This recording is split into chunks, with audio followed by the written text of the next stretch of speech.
A ver, nuestras calles, los rascacielos, los parques, nada de eso apareció de la nada. Todo tiene una historia, y es una historia fascinante. Hoy vamos a viajar al siglo XIX para descubrir cómo tres ciudades, que no son otras que París, Chicago y Londres, crearon el molde para casi todas las metrópoles que conocemos. Entonces, la pregunta es, ¿cómo pasamos de esas ciudades medievales, un poco caóticas, a las metrópolis en las que vivimos? Pues la respuesta está en uno de los momentos más transformadores y, por qué no decirlo, más locos de la historia. Una época de cambio total. Exacto, la revolución industrial. Ese fue el auténtico motor de todo. De repente las ciudades se convirtieron en una especie de laboratorios gigantes, donde se improvisaba sobre la marcha, entre el humo de las fábricas y un crecimiento que parecía no tener fin. Y claro, ese caos pedía a gritos soluciones valientes. Y la primera gran solución que vamos a ver nos lleva directos a París.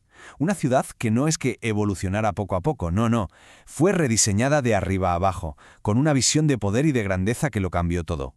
Venga, vamos al lío. Aquí tenemos a dos protagonistas. Napoleón III, un emperador que estaba obsesionado con la grandeza de la antigua Roma, y su hombre de confianza, el barón Haussmann. Su misión, pues ni más ni menos que demoler el París medieval para construir un nuevo símbolo de poder imperial que dejara a todo el mundo con la boca abierta.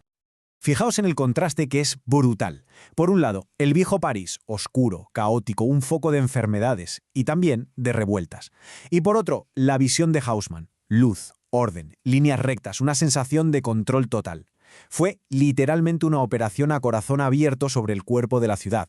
Pero ojo, que no todo era fachada. Esta transformación fue una auténtica revolución sanitaria. Por debajo de esas calles nuevas corría un sistema de alcantarillado modernísimo. Por la noche, el alumbrado de gas trajo seguridad. Y para poder respirar se crearon parques enormes, los famosos pulmones de una ciudad que, por fin, tenía aire limpio. Y aquí viene la clave de todo esto. Esos bulevares tan anchos y rectos no solo eran para que quedara bonito. Su diseño hacía casi imposible levantar barricadas como las que se habían visto en revoluciones anteriores y permitía al ejército moverse a toda velocidad para aplastar cualquier disturbio. Era orden impuesto a través del diseño. Esta cita lo clava. El París de Haussmann se convirtió en el modelo de la ciudad burguesa. Un lugar pensado para la nueva clase con dinero, un sitio elegante, ordenado y, sobre todo, un escaparate del poder del Estado. Un modelo que, por cierto, se copiaría por todo el mundo. Venga, pues ahora cruzamos el charco para ver un modelo completamente distinto. Porque si París fue una creación de la planificación del Estado, Chicago fue el resultado del desastre, del negocio y de una innovación tecnológica que no se había visto nunca. La historia de la nueva Chicago empieza aquí, en 1871, con el gran incendio. El fuego arrasó todo el centro de la ciudad, que era de madera, y lo dejó hecho cenizas. Fue una tragedia horrible, sí, pero de esas ruinas salió algo totalmente inesperado. Un lienzo en blanco. La oportunidad de empezar de cero. Y vaya si la aprovecharon.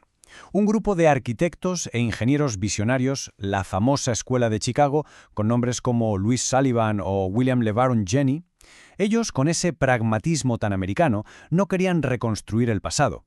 Lo que querían era inventar el futuro. ¿Y cómo lo hicieron? Pues con dos inventos clave que lo cambiaron todo.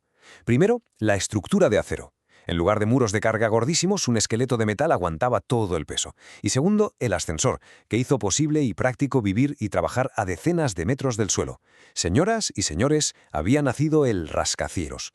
El resultado fue una ciudad que no se parecía en nada a París. No estaba organizada por la estética o los monumentos, sino por la pura lógica del negocio.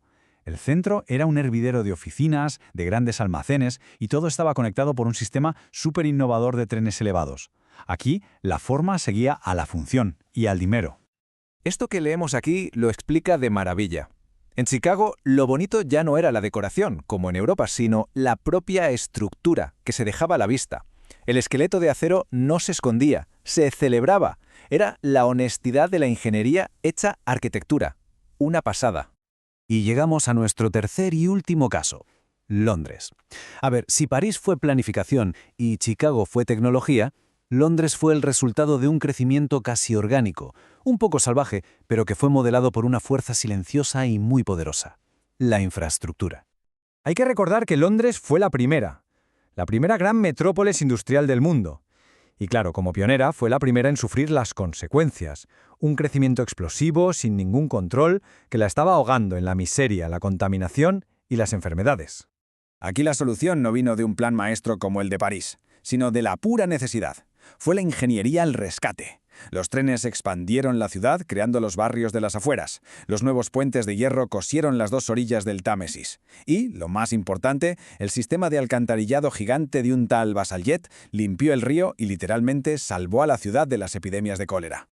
El resultado fue un tipo de ciudad totalmente nuevo. No era un centro único y monumental, sino una mancha urbana enorme, con muchos centros distintos, todos conectados por las venas del transporte y de los servicios. Es un modelo que hoy en día nos suena bastante, ¿verdad?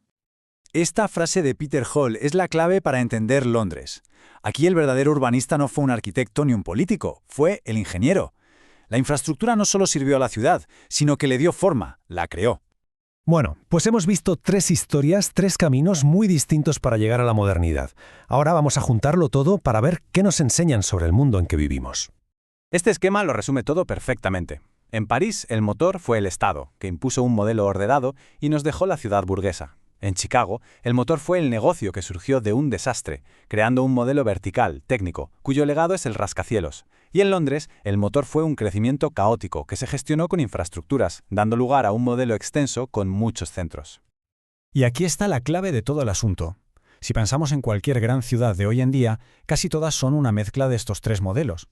Los grandes bulevares nos recuerdan a París. Los distritos financieros llenos de rascacielos son hijos de Chicago. Y la expansión hacia las afueras conectada por trenes y autopistas es el legado de Londres. Esos 3 experimentos del siglo XIX siguen dando forma a nuestra vida. Lo que nos deja una última pregunta para pensar. Con los nuevos retos que tenemos, como la sostenibilidad, la digitalización, la desigualdad, ¿estamos simplemente siguiendo estos modelos del pasado o estamos a punto de inventar uno completamente nuevo? La historia de nuestras ciudades, desde luego, se sigue escribiendo.